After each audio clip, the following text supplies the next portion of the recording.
¿Cómo están? Buenas tardes. Soy Cristina Martínez, profesora investigadora de la Facultad de Ciencias Sociales de la Universidad Autónoma de Coahuila.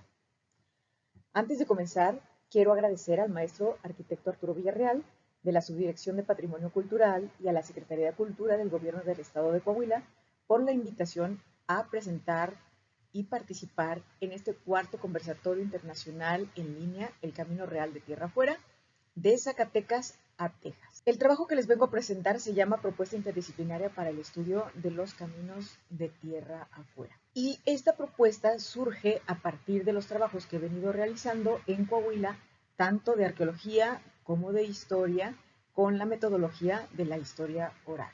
Los caminos reales eran los antiguos caminos públicos más transitados que unían diferentes ciudades, pueblos, misiones, presidios y la ciudad, el centro de la Ciudad de México con los poblados de Coahuila hasta Texas.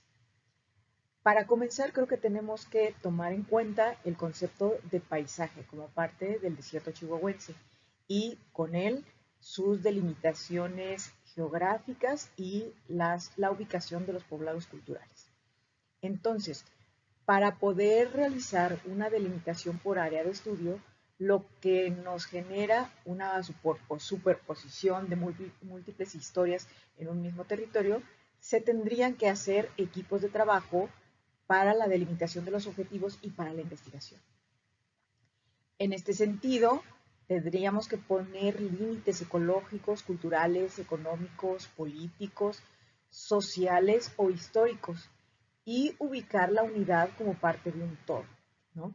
Esto es, evidenciar que la unidad no es un ente aislado y sí que se encuentra articulada a otras unidades similares o a instituciones que la vinculan con otros niveles de integración. Parto de que la unidad pudiera ser una unidad familiar, ¿no? De élite o no, un poblado, un barrio o algo que pudiera tener una estructura nuclear con una organización social. Y no importa si se ve desde la arqueología o desde la historia, la antropología, la sociología u otras disciplinas. ¿A qué me refiero con esto? En un estudio del presente podemos entender que las comunidades o familias no se encontraban aisladas. Ya desde el entorno rural o desde el entorno urbano, los miembros de las familias se articulan con distintas instituciones, ¿no? En el presente, por ejemplo, si hablamos de la iglesia, esta pertenece a una diócesis. Si hablamos del centro de salud, está directamente vinculado, relacionado con el DIF, o los comisariados ejidales con Zagarpa, o las escuelas con la Secretaría de Educación Pública. Y así nos podemos ir tomando en cuenta estos vínculos que articulan desde la familia, la comunidad, la localidad, el municipio, el estado, la nación y las relaciones internacionales. Entonces, esto funciona en ambos sentidos. Es decir, hay una unidad doméstica que se vincula o se puede vincular o podemos tratar de buscar los elementos que la vinculan en un plano nacional o internacional, si es que nuestro estudio se plantea de esta manera. Pero también podríamos plantear una cuestión inversa que habla de una región y el vínculo que la región articula con las comunidades que se encuentran al interior. Entonces, en este sentido, las investigaciones que se realizan a través de las comunidades insertadas, ¿no?, dentro del camino real podrían ser atravesados por algunos conceptos o ejes transversales que se plantearían desde el análisis del conflicto o de la estructura o el control social o de los recursos, las costumbres o muchos otros conceptos más.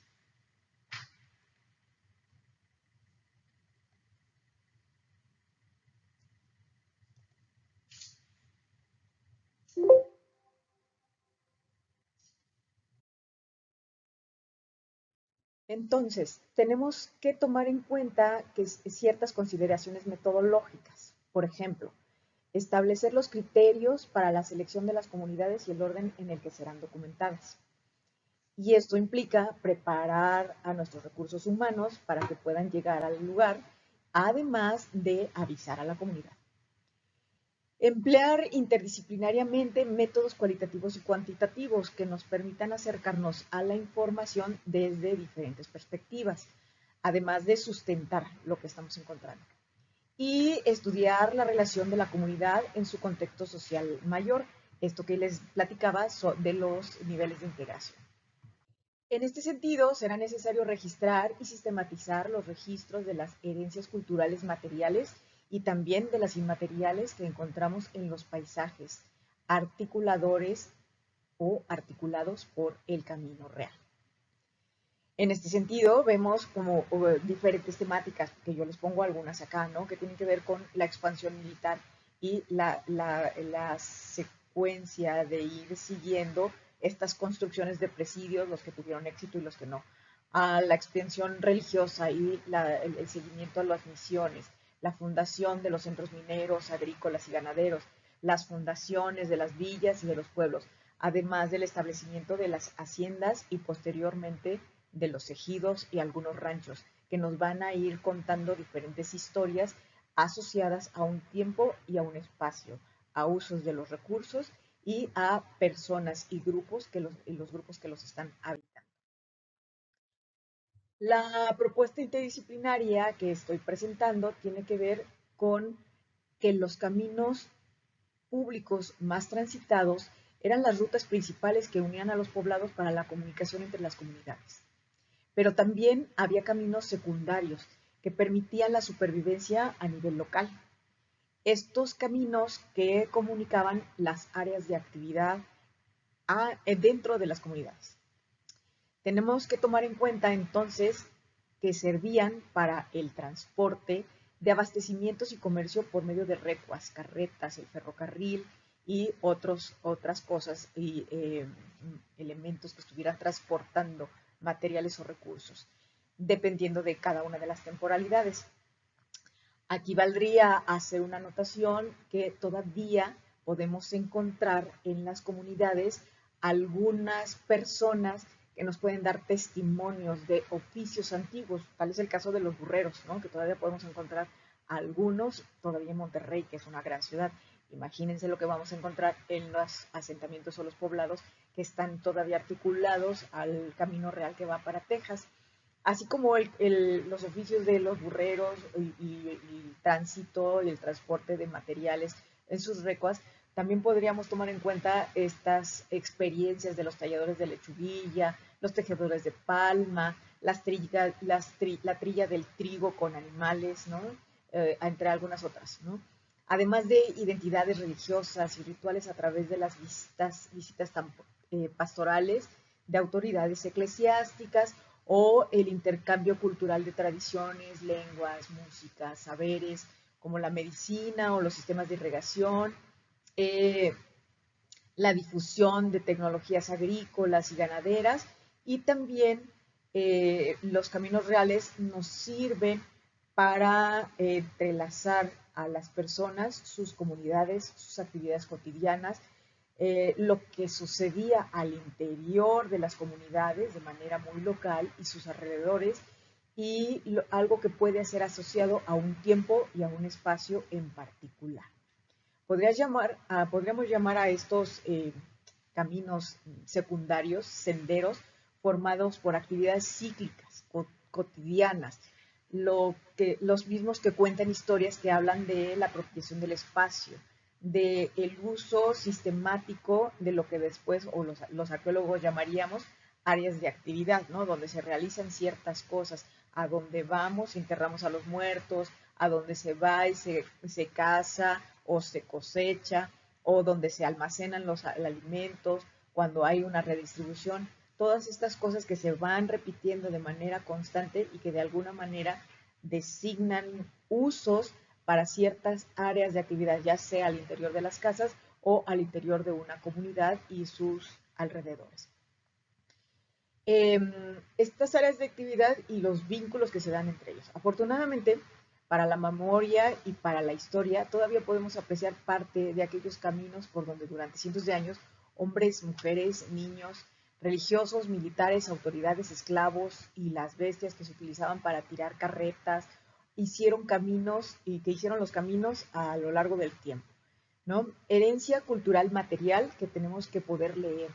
Y para eso se requiere de una sistematización de trabajos académicos y administrativos.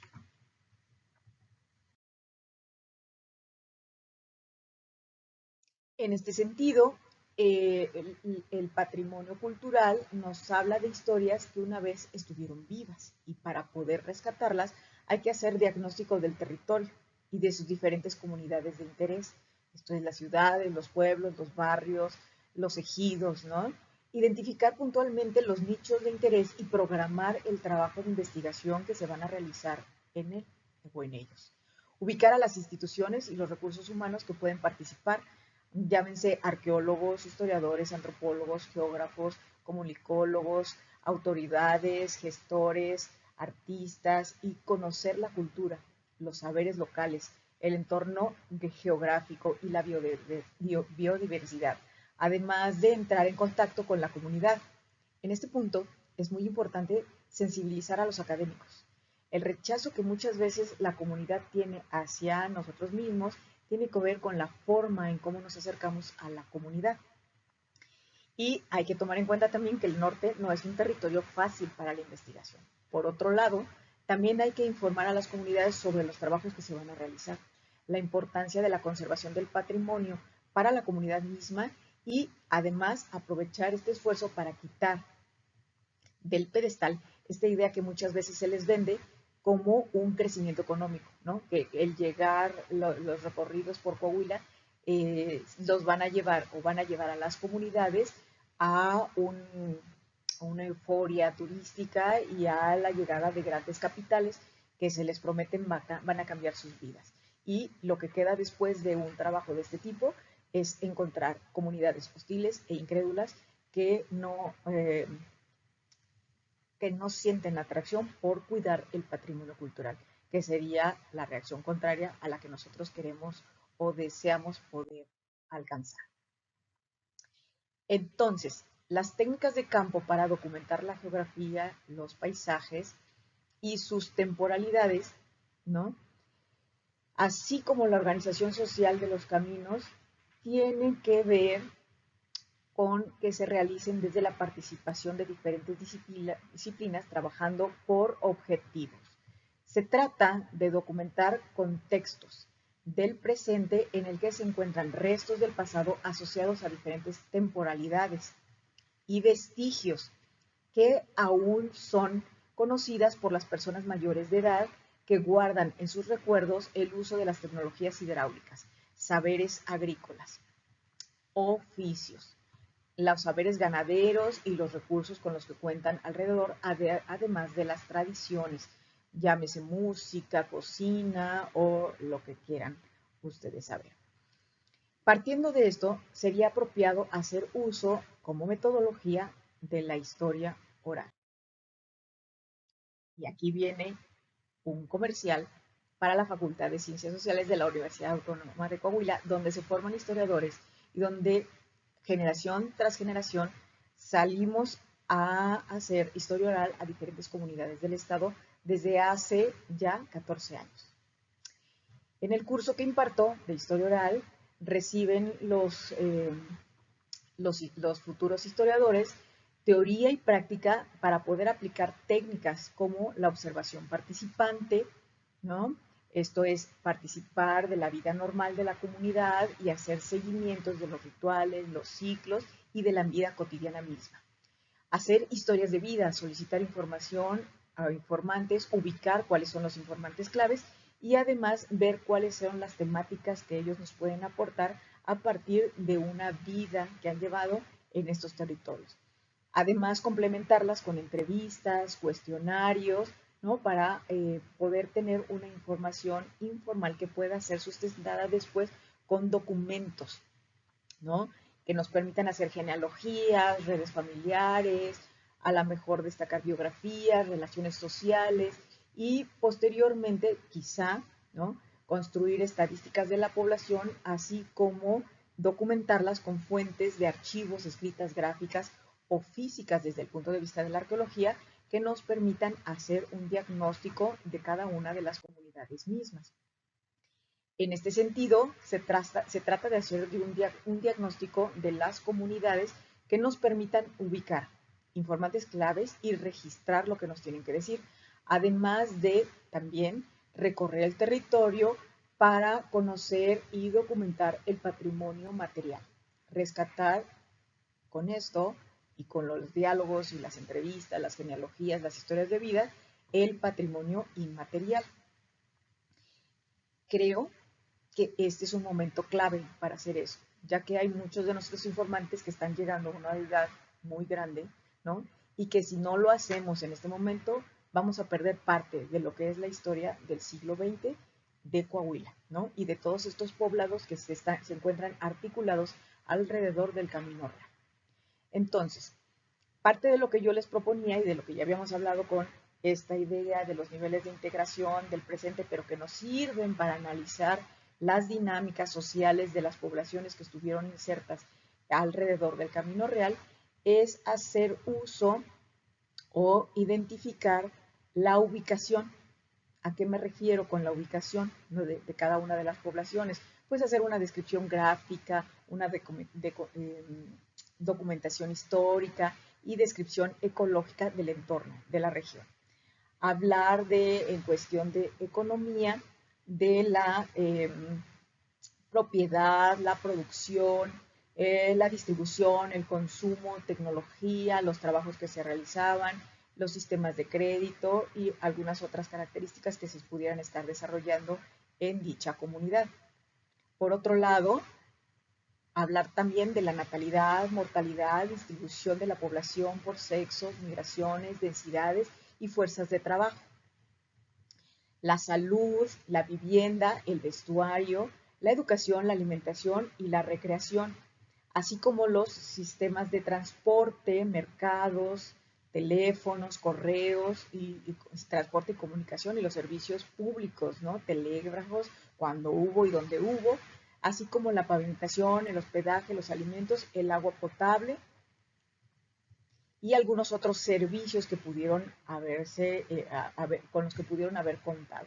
Además de una descripción de las instituciones sociales, la estructura con la que guarda la organización de estas comunidades, la estructura política, los conflictos, el control social, las costumbres y sus valores, así como algunas tradiciones. Como verán, esto es un cúmulo de información muy grande que debería ser trabajado sistemáticamente y de manera ordenada para generar un archivo o un